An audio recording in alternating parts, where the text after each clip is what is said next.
Ads చూస్తూ ఉంటాం, మీ టూత్పేస్ట్లో ఉప్పు ఉందా అని అడుగుతూ ఉంటారు. నిజానికి అసలు మనం ఒక టూత్పేస్ట్ తీసుకునే ముందు ఏం చూసి తీసుకోవాలి, అంటే ఎలాంటి టూత్పేస్ట్ యూజ్ చేస్తే మంచిది? సో టూత్పేస్ట్ అమ్మా జనరల్గా అందరూ అంటే యాడ్స్ మనకి మోస్ట్ అట్రాక్టివ్ థింగ్స్ సొసైటీలో.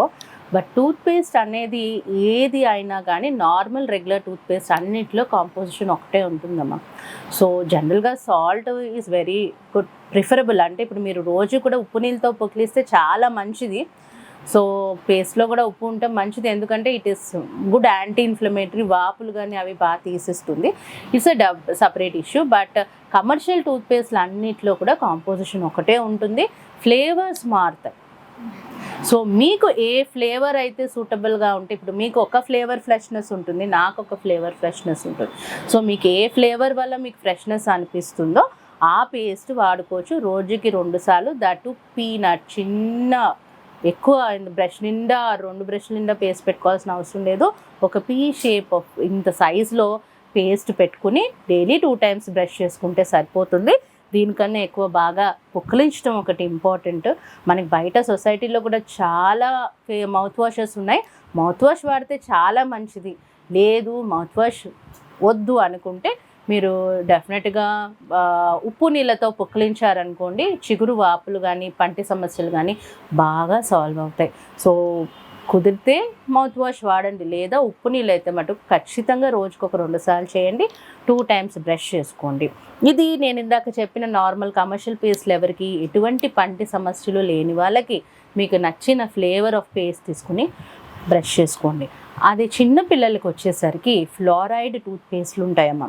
అంటే కిడ్స్కి కూడా మనం రెగ్యులర్గా వాడే పేస్ట్లు వాడకూడదు. కనీసం ఒక 10-11 ఏళ్ళ వరకు కూడా ఫ్లోరైడ్ పేస్ట్ వాడడం వల్ల వాళ్ళకి వచ్చే పళ్ళు తొందరగా పుచ్చవు. అండ్ అలాగే పాల పళ్ళు అంటే పంటి సమస్యలు తొందరగా రాకుండా ఈ ఫ్లోరైడ్ ఇంకాపరేట్ చేయడం వల్ల కిడ్స్కి మటుకు అదే పేస్ట్ వాడాలి. మన ఇంట్లో మనందరం వాడుకునే పేస్ట్ పిల్లలకి వాడకూడదు. ఆ ఫ్లోరిడేటెడ్ పేస్ట్ అంటే మీకు కిడ్స్లో చాలా రకాలు ఉంటాయి. మీకు మార్కెట్లో కూడా కిడ్స్ పేస్ట్ అంటే డెఫినెట్గా మెడికల్ షాప్స్లో దొరుకుతుంటుంది. సూపర్ మార్కెట్లో కూడా డిఫరెంట్ బ్రాండ్స్ ఉన్నాయి. సో మనం ఇక్కడ మైండ్లో పెట్టుకోవాల్సిన విషయం ఏంటి అంటే కిడ్స్కి వాడే పేస్ట్ వేరు, మనకి వాడే పేస్ట్ వేరు. ఇది అయిపోయిన తర్వాత కొంతమందికి డిఫరెంట్ డెంటల్ ఇష్యూస్ ఉంటాయి. అంటే లైక్ సెన్సిటివిటీ ప్రాబ్లం ఉన్న వాళ్ళకి కూడా పేస్ట్లు వేరే వాడాల్సి వస్తుంది. అంటే స్టాన్షియం క్లోరైడ్, అలాగే పొటాషియం, ఇలాంటి డిఫరెంట్ టైప్స్ ఆఫ్ మెడిసిన్. అంటే పళ్ళు అరిగిపోతున్నాయి అంటే అక్కడ ఒక ప్రాబ్లం ఉంది. సో ప్రాబ్లం ఉన్నప్పుడు ఆ సెన్సిటివిటీ ప్రాబ్లం నుంచి మనం ఎస్కేప్ అవ్వాలి అంటే సెన్సిటివిటీ టూత్పేస్ట్లు కానీ సెన్సిటివిటీ మౌత్ వాష్లు కానీ వాడాలి. ఇది వాడినప్పుడు లైఫ్ లాంగ్ అది వాడకూడదమ్మా, మధ్యలో గ్యాప్ ఇచ్చుకోవాలి. ఎందుకంటే ఇది మెడిసిన్. సో మెడిసిన్ వాడేటప్పుడు ఒక 3 మంత్స్ వాడతారు, మధ్యలో కుదిరితే ఒక 1 మంత్ ఆర్ 15 డేస్ అయినా గ్యాప్ ఇచ్చి 3 మంత్స్ కోర్స్లో మీకు క్లియర్ అయిపోతే మళ్ళీ నార్మల్ పేస్ట్కి వచ్చేయచ్చు. లేదు ప్రాబ్లం అలాగే ఉంది అనుకుంటే, సెన్సిటివిటీకి మాత్రమే చెప్తున్నాను. సో అలాగే ప్రాబ్లం ఉంది అనుకుంటే మధ్యలో మళ్ళీ కొంచెం గ్యాప్ ఇవ్వండి. ఒక 15 డేస్ టు 1 మంత్ గ్యాప్ ఇచ్చి నార్మల్ పేస్ట్ వాడుకొని మళ్ళీ మెడికేటెడ్ పేస్ట్కి వెళ్ళండి. ఎప్పుడూ కూడా కంటిన్యూస్గా అదే పేస్ట్ వాడడం మంచిది కాదు. ఓకేమా? సో ఇలాగా. అండ్ పళ్ళు పుచ్చిపోవడానికి మెడిసిన్ పేస్ట్ ఏమి హెల్ప్ చేయదు. ఇదొక మేజర్ పాయింట్. చాలామంది ఏంటంటే నాకు పంటి నొప్పి ఉంది, సో పేస్ట్ ఏమైనా వాడచ్చా అనుకుంటారు. పంటి పుచ్చుని ఈ పేస్ట్లు ఏమీ క్లియర్ చేయలేవమ్మా. దాన్ని క్లియర్ చేసుకుని సిమెంట్ పెట్టుకోవడమో ట్రీట్మెంటో చేయించుకోవాలి. అరుగుదలకి మాత్రం ఈ పేస్ట్లు కొంతవరకు హెల్ప్ చేయగలుగుతాయి. ఇలాగా ఎవరికి తగ్గ ప్రాబ్లమ్స్కి ఎవరి ఏజ్ బట్టి వాళ్ళకి మనం ఆ పేస్ట్ వాడుకోవచ్చు. కానీ ఇవేం వాడినా కానీ ఖచ్చితంగా నోరు పుక్కిలించుకోవడం, కుదిరితే మౌత్ వాష్తో లేదా సాల్ట్ వాటర్. డెఫినెట్గా సాల్ట్ వాటర్ ఈజ్ ప్రిఫరబుల్. నేనైతే సాల్ట్ వాటర్ అనే చెప్తాను. సో సాల్ట్ వాటర్తో చక్కగా పుక్కిలించుకుంటూ ఉండాలి.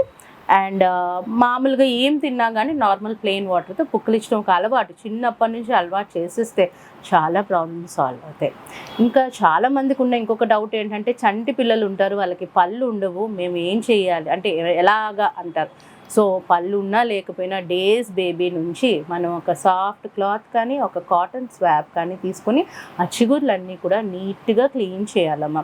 ఆ పాలు అక్కడ అకామిడేట్ అవ్వటం అవన్నీ ఉండకూడదు. ఎప్పుడు చిన్న డేస్ నుంచి కూడా మనం శుభ్రంగా క్లీన్ చేయాలి. అంటే ఇప్పుడు చాలా ప్యాంపరింగ్ అయిపోయింది పిల్లలకి. పూర్వకాలం అయితే వాళ్ళకి స్నానం చేయించినప్పుడే పసుపుతో శుభ్రంగా నోరు క్లీన్ చేసేవాళ్ళు.